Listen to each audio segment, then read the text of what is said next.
नमो नमः। अहम शैलेश गौड़ पुनः एक बार सर्वेषां हार्दं स्वागतम करोमि। आज के इस वीडियो में हम संधि टॉपिक सीखने वाले हैं। तो चलिए हम शुरू करते हैं संधि। तो संधि किसे कहते हैं? सबसे पहला प्रश्न, तो दो वर्णों के परस्पर मेल से जो विकार या परिवर्तन होता है उसे संधि कहते हैं। दो वर्णों के परस्पर मिलने से जो विकार या परिवर्तन होता है उसे संधि कहते हैं। तो वर्ण किसे कहते हैं? तो अ आ ई स्वर, क ख ग व्यंजन, मतलब स्वर और व्यंजन मिलकर जो बेसिक मूल ध्वनि है उसे वर्ण कहते हैं। अ आ स्वर भी चलेगा और व्यंजन भी, दोनों भी हो तो वहां पर जो मिलने से परिवर्तन या बदलाव या परिवर्तन विकार हो रहा है उसे संधि कहते हैं। तो संधि के हम तीन प्रकार सीखेंगे, जिसमें स्वर संधि, व्यंजन संधि और विसर्ग संधि। ये संधि के तीन प्रकार है। तो सबसे पहले स्वर संधि किसे कहते हैं? जो मिलने वाले दो स्वर होंगे, यदि मिलने वाले दोनों वर्णों में यदि दोनों स्वर है, अर्थात पहला वर्ण स्वर और दूसरा भी स्वर है, पहले शब्द के अंत में स्वर और दूसरा जो शब्द शुरू होगा उसके शुरुआत में यदि स्वर ही है, तो दो स्वर मिलकर जो विकार या परिवर्तन होगा उसे स्वर संधि कहेंगे। व्यंजन संधि का इस प्रकार रहेगा कि मिलने वाले दोनों वर्णों में यदि पहले व्यंजन आता है और उसके आगे स्वर हो अथवा व्यंजन हो, वहां पर जो संधि होगी उसे व्यंजन संधि कहेंगे। मतलब मिलने वाले दोनों वर्णों में पहले व्यंजन आता है और आगे स्वर अथवा व्यंजन दोनों में से कोई भी हो तो भी चलेगा, तो वहां पर जो संधि होगी उसे व्यंजन संधि कहेंगे। और मिलने वाले दोनों वर्णों में पहले यदि विसर्ग आता है, विसर्ग का अर्थ है दो डॉट यदि ऐसे आते हैं तो उसके आगे स्वर अथवा व्यंजन इसमें से कुछ हो तो भी चलेगा, पहले विसर्ग आना चाहिए। तो वहां पर जो संधि या परिवर्तन या विकार होगा उसे विसर्ग संधि कहेंगे। फिर से एक बार, संधि दो वर्णों के परस्पर मेल से जो विकार या परिवर्तन होता है उसे संधि कहते हैं। संधि के मुख्य तीन प्रकार हम सीखेंगे, जिसमें स्वर संधि, व्यंजन संधि और विसर्ग संधि। मिलने वाले दोनों वर्णों में यदि पहले स्वर आता है तो उसे स्वर संधि कहेंगे, यदि व्यंजन आता है तो व्यंजन संधि कहेंगे, विसर्ग आता है तो उसे विसर्ग संधि कहेंगे। ठीक है, एक एग्जांपल से समझते हैं, उसके बाद हम डिटेल्स में स्वर संधि कौन सी है क्या है वो सीखेंगे। जैसे सूर्य प्लस उदय, ये दो पद है। इसमें पहला जो पद है सूर्य, उसके अंत में यहाँ पे अ आ रहा है और आगे उदय शब्द है उसके शुरुआत में उ आ रहा है। अर्थात यदि पहले शब्द के अंत में स्वर आ रहा है, इसमें सूर्य का जब यह अलग करेंगे उसमें अंत में यदि देखते हैं तो अ आएगा, आगे वो आ रहा है, मतलब दोनों मिलने वाले जो है यहाँ पर मिलेंगे पहले शब्द के अंत में और अगले शब्द की शुरुआत में, तो दोनों स्वर है, तो वहां पर जो संधि होगी, जो परिवर्तन होगा उसे स्वर संधि कहेंगे। अ के आगे उ आने से दोनों के स्थान पर ओ हो जाता है। इसी प्रकार विद्या प्लस आलय विद्यालय इत्यादि स्वर संधि के उदाहरण है। यदि कोई व्यंजन क ख ग यदि हलंत में आता है, इसमें स्वर नहीं है, तो वहां व्यंजन संधि होगी। और किसी शब्द के अंत में यदि विसर्ग आता है, जैसे एषः, सह इत्यादि, ये विसर्ग है, तो वहां पर जो संधि होगी या बदलाव होगा उसे विसर्ग संधि कहेंगे। तो स्वर संधि का जो पहला प्रकार है वो हम सीखेंगे। तो सबसे पहले स्वर संधि के कौन कौन से प्रकार है? तो हम 5 प्रकार से स्वर संधि सीखेंगे, जिसमें दीर्घ संधि, दीर्घ संधि, दूसरा है गुण संधि, तीसरा है वृद्धि संधि, चौथा है यन संधि और पांचवा है अयादि संधि। अयादि संधि, दीर्घ, गुण, वृद्धि, यन और अयादि, ये मुख्य स्वर संधि के 5 प्रकार है। हम सीखेंगे, उसके बाद व्यंजन और विसर्ग संधि के बारे में बात करेंगे। स्वर संधि के जो 5 प्रकार है उसके पहले नियम समझ लो। बिल्कुल गणितीय पद्धति से, गणित की तरह ही समझेंगे, मैथ्स की तरह ही समझेंगे, बिल्कुल चुटकियों में याद होने वाले हैं। आज के बाद संधि में आपको, स्वर संधि में खासकर अभी जो पढ़ रहे हैं उसमें कोई प्रॉब्लम आपको नहीं आएगी, बिल्कुल ध्यान से आपको समझना है। देखो हम 5 प्रकार सीख रहे हैं, जिसमें दीर्घ, गुण, वृद्धि, यन और अयादि, ये स्वर संधि के 5 प्रकार है। जिसमें दीर्घ संधि का नियम क्या है? एक तो संधि किसे कहते हैं, तो मिलने वाले जो दो वर्ण है उसमें जो विकार या परिवर्तन होगा उसे संधि कहेंगे। यदि स्वर मिल रहे हैं तो उसे स्वर संधि कहेंगे। उसमें भी कौन से स्वर मिल रहे हैं, क्या परिवर्तन हो रहा है, तो ये अभी हम सीखने वाले हैं। दीर्घ संधि का नियम है, इसको सवर्ण दीर्घ भी कहते हैं। सवर्ण अर्थात समान वर्ण, एक जैसे वर्ण, इसको अन्य भाषा में सजातीय भी कहते हैं, सेम जाति जैसे। जैसे अ आ, उच्चारण स्थान भी सेम है, समान प्रयत्न से हम उसको उच्चारण करते हैं, बोलते हैं, इसलिए उसको सवर्ण या सजातीय बोलते हैं। वैसे ई उ ऊ री री, अर्थात अ अथवा आ के आगे अ अथवा आ आता है। मैंने शॉर्ट में लिखा है, शॉर्ट में समझेंगे। अ अथवा आ के आगे अ अथवा आता है, मतलब अ के आगे अ आया तो भी चलेगा, अ के आगे आया तो भी चलेगा, आ के आगे अ आए या दोनों भी आ हो, दोनों भी कहीं भी हो, तो इसके आगे आता है तो दोनों के स्थान पर, दोनों के जगह पर आपको एक ही दीर्घ आ लेना है और संधि करना है। ऐसे ही ई अथवा ई के आगे ई अथवा ई आता है, अर्थात दोनों ई के स्थान पर आपको एक ही दीर्घ ई लेना है और संधि करना है। उ अथवा उ के स्थान पर उ अथवा उ आता है तो दोनों के स्थान पर एक ही दीर्घ उ लेना है और संधि करना है। री अथवा री, ऋषि वाला जो है ना, तो दोनों री के आगे अथवा कोई भी री आए, ह्रस्व या दीर्घ, तो एक ही दीर्घ री लेना है और संधि करना है। ऐसे ही जैसे उदाहरण से समझते हैं, धर्म प्लस अर्थ धर्मार्थ, ठीक है। गिरि प्लस ईशा गिरीशा। उदाहरण फिर से हम लिखेंगे, उसके पहले एक बार नियम पढ़ लेते हैं। गुण संधि का नियम है, अ अथवा आ के आगे ई अथवा ई आता है तो दोनों के स्थान पर ए लेना है। अ अथवा आ के आगे उ अथवा उ आता है तो दोनों के स्थान पर ओ लेना है। अ अथवा आ के आगे री अथवा री आता है तो दोनों के स्थान पर अर लेना है और संधि करना है। इसमें सेम सेम थे, इसमें अ आ के आगे और कोई वर्ण आ रहे थे। आगे अ अथवा आ के आगे ए अथवा आई आता है तो दोनों के स्थान पर आई लेना है और संधि करना है। अ अथवा आ के आगे ओ अथवा औ आता है तो दोनों के स्थान पर औ लेना है और संधि करना है। अभी तक हमने 3 नियम सीखे, ठीक है। 3 नियम में दोनों वर्णों के स्थान पर एक ही वर्ण किया जा रहा था, तो ये उदाहरण से समझते, ये 2 नियम जो है थोड़े से उसमें परिवर्तन है, चेंज है, वो हम आगे समझेंगे। धर्म प्लस अर्थ, यहाँ पर धर्म शब्द में उच्चारण करके भी देखेंगे और वर्ण विच्छेद करके भी आप देख सकते हैं। धर्म, लास्ट में अ साउंड आता है, धर्म अ, इसके एंड में अ आता है, उसका वर्ण विच्छेद यदि करते हैं तो आपको समझ में आएगा। धर्म में लास्ट में म है तो हलंत म प्लस अ, उसमें सबसे एंड में अ आ रहा है। यदि अ आता है तो इसमें हमारा पहला नियम कहता है अ के आगे अ हो, और अर्थ में भी अ है। धर्म का अ और ए अ मिलके दोनों के स्थान पर दोनों को हटाएंगे और आ लेंगे, ठीक है। मतलब धर्म, इसमें से अ हटाएंगे तो म हलंत था, अर्थ का अ हटाएंगे और दोनों के स्थान पर आ लेंगे, ठीक है। अभी यहां पर आपके पास इतना शेष है क्योंकि इसमें जो अ था वो हटाया, इसका अ हमने हटाया, दोनों के स्थान पर हमने क्या किया, आ किया। इसको यदि जोड़ते हैं, हलंत म में क्या हो जाएगा, आ हो जाएगा तो धर्मा हो जाएगा, धर्मा और थ, तो शब्द बन जाएगा धर्मार्थ, ठीक है। धर्मार्थ शब्द बना। वैसे ही गिरि प्लस ईशा में भी देखेंगे तो आपको सवाल कर समय केवल ये पूर्ण लिखने की जरूरत नहीं, इतना ही लिखना है। जैसे गिरी में ई की मात्रा थी वो हटाई हमने, ठीक है। ई जो है ह्रस्व और आगे का जो ई है, इन दोनों को हटा देते हैं, इसके जगह पर हमें बड़ा ई लेना है, ठीक है। तो और शह बचा था हमारे पास ई, हलंत है, र में ई की मात्रा बड़ी की मात्रा हो जाएगी तो गी री शह, ऐसा रूप बन जाएगा। गिरी प्लस ईशह गिरीशह, इस प्रकार से रूप बन गए हैं।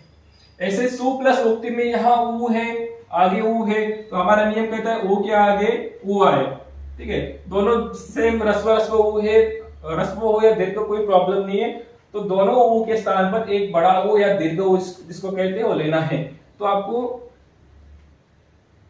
स में ऊ की मात्रा, बड़ी ऊ की मात्रा लगी सु, और तिही बचा है तब सुक्तिही, इसका रूप बन जाएगा सु प्लस उक्तिही सुक्तिही। इसके अलावा पितृ प्लस ऋणम में, पितृ में ये री की मात्रा रस्व है और ये भी रस्व है, तो दोनों में आपको दीर्घ लेना है। दीर्घ मात्रा लगाते हुए दो बार ऐसे नीचे लगाएंगे, पितृणम, ऐसा रूप बन जाएगा पितृणम, पितृ प्लस ऋणम पितृणम। ठीक है, इसमें और कोई डाउट होगा तो आप कमेंट करके बाद में पूछ सकते हैं। उसके अलावा गुण संधि अभी सीखते हैं। इसके और भी उदाहरण है, हिम प्लस आलय हिमालय, विद्या प्लस आलय विद्यालय, इत्यादि काफी सारे उदाहरण है। गुण संधि में अ अथवा आ के आगे ई अथवा ई आता है। अभी सेम वर्ण आ रहे थे, वहां चेंज हो गए। अ के आगे ई आ सकता है, अ के आगे ऊ भी आ सकता है। उसमें कैसे नियम लग रहे हैं, अ के आगे ई आता है तो ए हो जाएगा। जैसे गण में अ था, ईश का ई है, अ और ई मिलके एक मात्रा, मतलब एक मात्रा लगेगी। औ में ऐसी मात्रा लगेगी। इसके अलावा ये जो नीचे आएगा उसमें दो मात्रा है। ठीक है, ये मात्राएं भी आपको समझ में आनी चाहिए। जैसे गण प्लस ईश में अ हट जाएगा, ई हट जाएगा, न हलंता ये लगेगा और शह।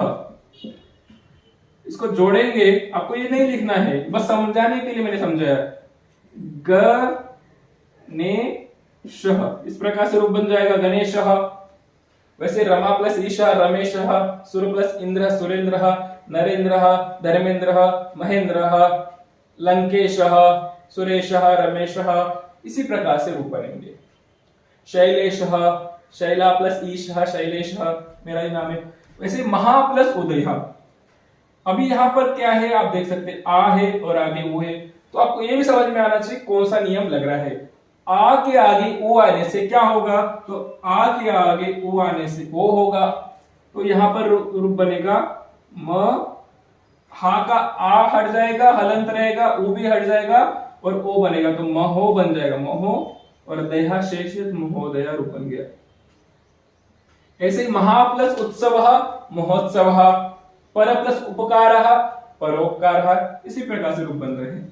अ के आगे री अथवा री आने से क्या होगा, महा आय है। ठीक है, आगे ऋषि वाला री की मात्रा है तो अर बन जाएगा। ये ध्यान से समझना कैसे सॉल्व हो रहा है। म ह हलंत रहेगा क्योंकि अभी इसमें से आ हट जाएगा और आगे ऋषि भी री हट जाएगा, तो अर करना है तो अपूर्ण इसमें मिक्स हो जाएगा, अपूर्ण हो जाएगा। और यदि हलंत र के आगे कोई व्यंजन आता है, ये व्यंजन है श, तो ये रफार बन जाता है, तो ऐसे रूप बन जाएगा महर्षि। नहीं समझ में आया तो आप वर्ण विच्छेद करके देख सकते हैं। मह, इसमें आ हटाएंगे और ऋषि वाला री हटाएंगे, इसके स्थान पर अर करेंगे और शी ही बचा है। इसको जोड़ेंगे, अ हो जाएगा इसमें मिक्स, र जो है रफार बन जाएगा। यदि हलंत र के आगे स्वर आता है तो स्वर जुड़ जाता है, र पूर्ण बन जाता है। तो ये यहाँ पर हलंत के आगे व्यंजन था तो रफार बन गया। आगे सदा प्लस एव, आ है और एक की मात्रा है, आ के आगे एक की मात्रा है तो आई करना है, मतलब दो मात्राएं लगेगी अभी, तो सदा प्लस एव सदैव। वैसे तथा प्लस एव तथैव। अ अथवा आ के आगे परम, अ और औ, अ के आगे औ आए तो औ ही करना है, बड़ा औ करना है। परमौषध, ऐसे बन जाएगा परमौषध। बिल्कुल आप नियम गणित की तरह ही समझेंगे किसके आगे क्या आ रहा है। ये नियम आप ऐसे ही लिखेंगे, बार बार पढ़ेंगे तो आपको ये याद हो जाएंगे। यहां तक हमने नियम और उदाहरण समझे, अभी आगे नियम और उदाहरण दोनों समझेंगे। ठीक है, यह संधि, अभी तक तीनों नियमों में हमने सीखा अ अथवा के आगे अ अथवा आता है तो दोनों के स्थान पर दीर्घ लेना है। गुण संधि में अ अथवा आ के आगे ई अथवा ई आता है तो दोनों के स्थान पर ए लेना है। दोनों के स्थान पर जो चेंज हो रहे थे ये तीनों नियमों में। अभी अगले जो दो नियम है उसमें केवल प्रथम वर्ण जो है उसके स्थान पर ही चेंज होगा, आगे जो स्वर आएगा वो सेम रहेगा, उसमें मिक्स हो जाएगा। जैसे ई अथवा ई के आगे अन्य स्वर आता है, अर्थात ई छोड़कर कोई अन्य स्वर, क्योंकि ई के आगे ई आएगा तो क्या होगा, ई के आगे ई आने से बड़ा ई हो जाएगा, दीर्घ संधि हो जाएगी। इसलिए कह रहे हैं उ अथवा उ को छोड़कर अन्य स्वर कोई आए, उ अथवा उ के आगे उ अथवा उ आएगा तो बड़ा उ हो जाएगा, दीर्घ संधि। इसलिए उ अथवा उ को छोड़कर अन्य स्वर आना चाहिए, तो वो के स्थान पर व, ई के स्थान पर य, और री अथवा री के आगे अन्य स्वर आता है तो री के स्थान पर र करना है। अगला वाला जो स्वर रहेगा वो उसमें मिक्स हो जाएगा।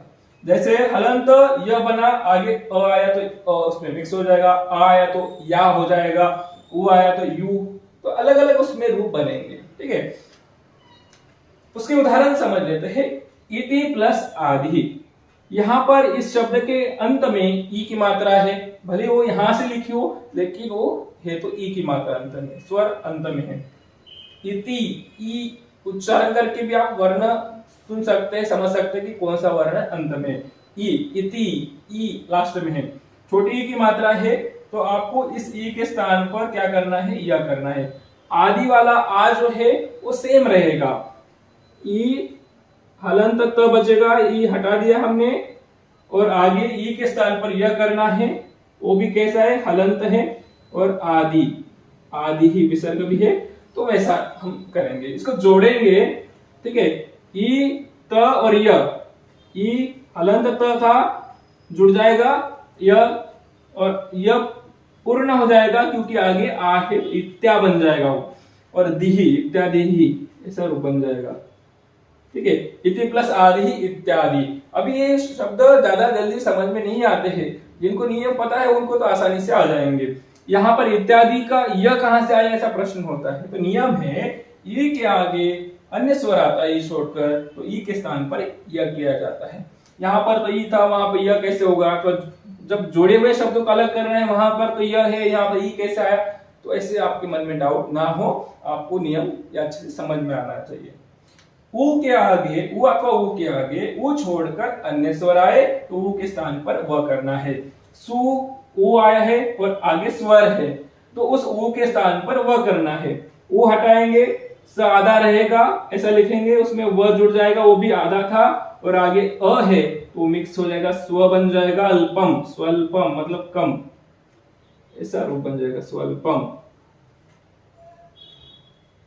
सु प्लस अच्छम स्वच्छम, इसी प्रकार से सु प्लस आगतम स्वागतम, इसी प्रकार से रूप बनते हैं। री प्लस री, मतलब री अथवा री के आगे री छोड़कर अन्य स्वर आता है तो क्या करना है, री के स्थान पर र करना है। तो पितरी, इसमें री की मात्रा है वो हटाएंगे तो हलंत रहेगा, और आगे र था तो त और र मिलके त्र बन गया, हलंत था, आगे आ की मात्रा है तो पित्रा बन गया, और ज्ञः पित्राज्ञः। मराठी में इसको पित्राज्ञा, हिंदी भाषा में पित्राज्ञा, और संस्कृत में ज्ञ, ऐसा ज और य, ज्ञ, पित्राज्ञा, ऐसा उच्चारण भी कहीं कहीं पे होता है। उच्चारण में ना पढ़े, नियम समझे, परीक्षा में आपको लिखने के लिए आएगा। अयादि संधि समझते हैं। अयादि संधि में ए, आई, ओ, औ, ये चार स्वर है, इनके आगे कोई भी स्वर आता है, अर्थात ए के आगे कोई भी स्वर आए तो आपको केवल ए के स्थान पर आय करना है, आई के स्थान पर आपको आय करना है, ओ के स्थान पर औ और औ के स्थान पर औ करना है। यदि आगे कोई भी स्वर आता है और वो स्वर क्या होगा, उसमें मिक्स हो जाएगा, आगे आने वाला जो स्वर होगा उसमें मिक्स हो जाएगा और आपको संधि करना है। उदाहरण से समझते हैं। आपके सामने ने प्लस अनम उदाहरण है। यहाँ ने के अंत में ए की मात्रा है, नियम क्रमांक 1, तो आपको ने के स्थान पर अय करना है, ए के स्थान पर, तो न आधा शेष रहेगा, ठीक है, ने वैसा ही रहेगा, और आगे जो अनम है वो भी शेष वैसा ही रहेगा।